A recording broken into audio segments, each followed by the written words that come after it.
Okay, so I guess I should put it this way. Anyway, this video is going to be about specifically the altar today. Okay, or that thing.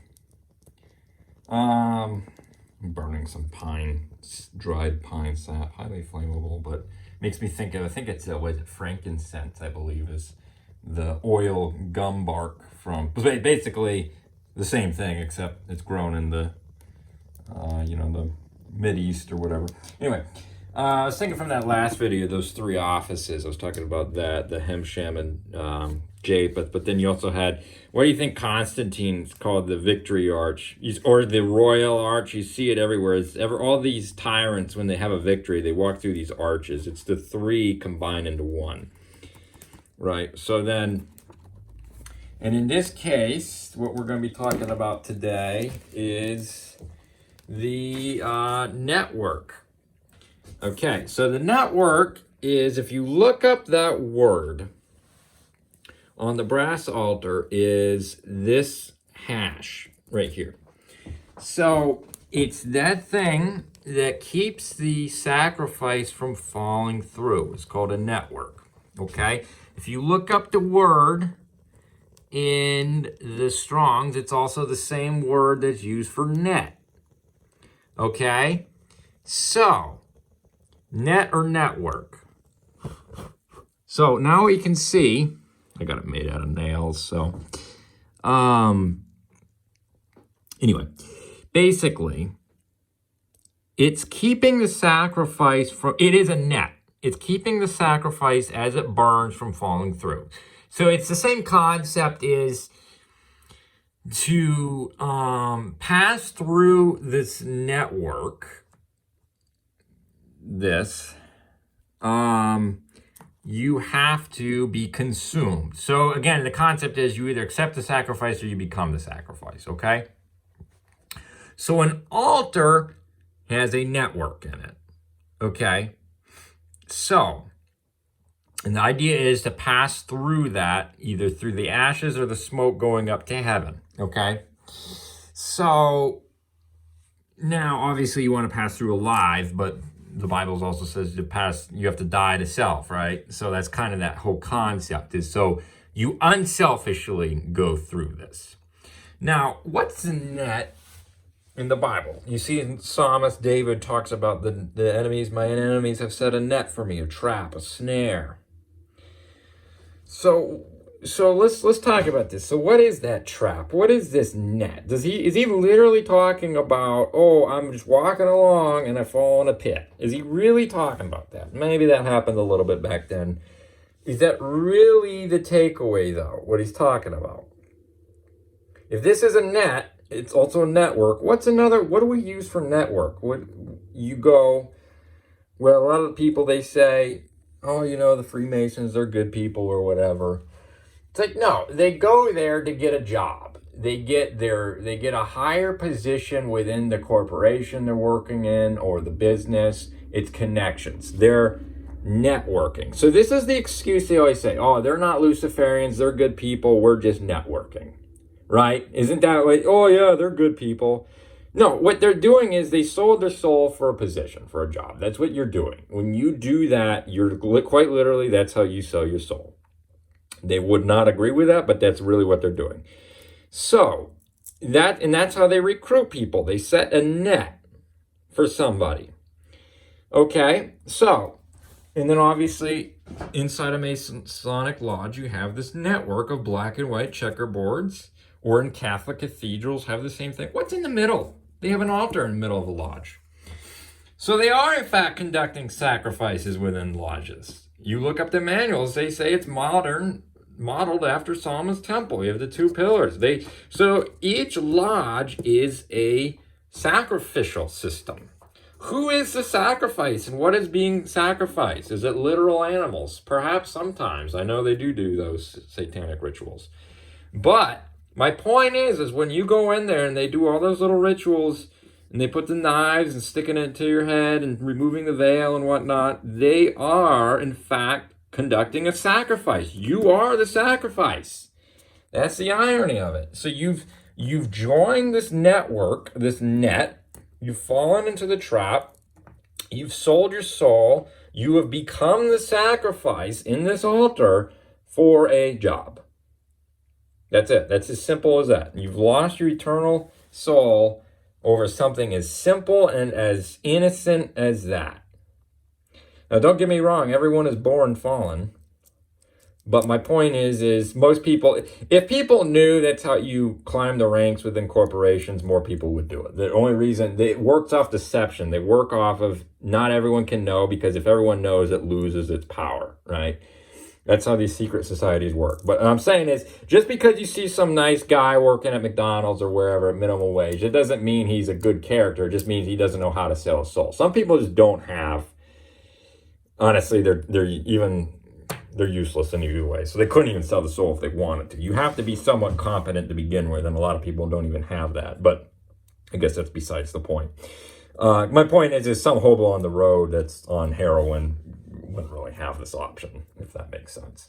But it's not really a compliment if you're competent enough to sell your soul in this, because it doesn't really mean anything. But they really just need somebody with a pulse. So anyway, so if you look in the Catholic cathedrals, they also have these, a lot of them, especially in England, going through the Scottish Rite, traces its roots back there. So they have the same network on the floor. So they're saying the same concept, and we know that Masonry is Catholicism as well. Okay, so that gets into the idea. If you look up the Tower of Babel, look up the word brick in Strong's. It's actually Laban, and Laban means, just like Jacob's uncle, I believe, was also called Laban, and he was when Jacob separated the flocks, right? Anyway, that word means white. So if you look up this Tower of Babel, is white bricks. It puts a lot of emphasis on the white bricks. It says bricks in bitumen or asphalt for mortar. What color is asphalt? Black. So the Tower of Babel was this black and white, probably checkerboard going up. Think about it. So the Bible is very explicit what they used for their mortar. Okay.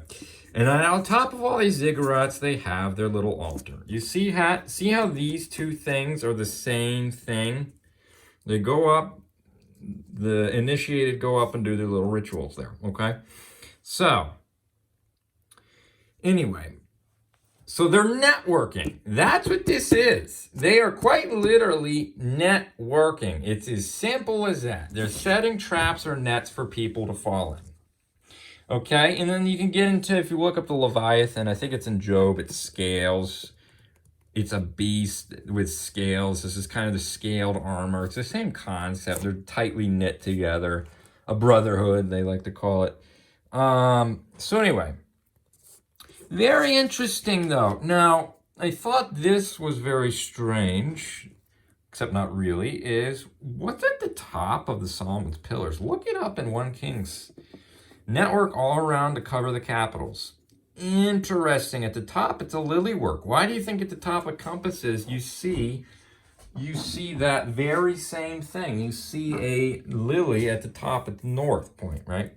So these two bowls on each pillar, well, the earth is flat. The best way to describe it is it's a interdimensional plane, but a lot of people have problems with that.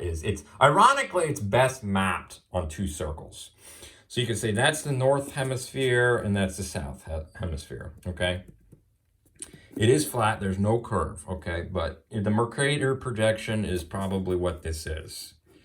I'm sure they knew it back then, the sailors, the Phoenicians, right? They're using the Mercator projection. That's what this is. But my point is, this is the lat long coordinates, okay? These hatch, another way of saying is, you see this, these cover the maps, these networks cover the whole world, these lat long coordinates. So it's this, they're saying they own ownership of the world. But remember when we talked about earlier, remember when we had the two pillars, right? And it's like they're creating a staircase, and they're going up and they're climbing over it in their false light, right? So that's what this thing is. They're climbing up and they're getting caught with these 2 networks at the top. You see how that's working? Interesting. I think the other description of Solomon's temple in the Bible is it says it's like, oh man, it's the front of it's like it's got like a steeple on it, but that's where the concept of a church steeple comes from too. As you look at this, is all the cathedrals or whatnot, they put the big tower up because Solomon's temple originally, you can see my little model here, had, it's probably more accurate what it looked like. So it had that tower, because that's Mount Moriah. It had that tower at the front right there, okay? Anyway. So, okay, another interesting thing I was thinking about is, in my last video we talked about the 4 and the 5, because that would be, we know 6 and 6 were on each in the Israel breastplate, but if the devil in Ezekiel 28 only had 10 or 9, it was ideally, think about it, it'd be 4 and 5, but that's a whole other concept. Anyway, I was also thinking about ram horns, how they're inverted. A ram horn, when they're conquering Jericho, that's one thing I forgot to mention last video, is each horn is a triangle, okay? And or a mountain or a power. You see that? So a ram's horn are inverted, aka the tables have turned. So when they were falling Jericho, they blew, explicitly said, ram's horns. I have to make another video. That's another reason why you have 5 fingers on each hand. Again, the 10 and 10, but that's a whole other concept. Okay, so, and then, okay, you can see that. You see how that the little horn is between the 4 and the 5 or the 10, and he's got the face of a man speaking blasphemous words in Daniel 7. See, that's what that's talking about. He's got the 2 are on his shoulder, and the face comes up between them. Clearly, that's a direct reference to this breastplate, right? Interesting. 4 against 5, we talked about that last video. First battle, 4 from the north, 5 from the south. I thought it was interesting, the dimensions. It's 5 cubits by 4 all around, and then 3 high. But anyway, but yeah, I thought that was a very interesting concept here with the networking. Again, it's people. It sounds so innocent, but yeah, that's what people do. Is they're just networking. No, it's quid pro quo. It's you scratch my back, I sell my soul, you give me something in return. That's really what they're doing. It seems so innocent, but it is that deadly. It's that dangerous. More to follow.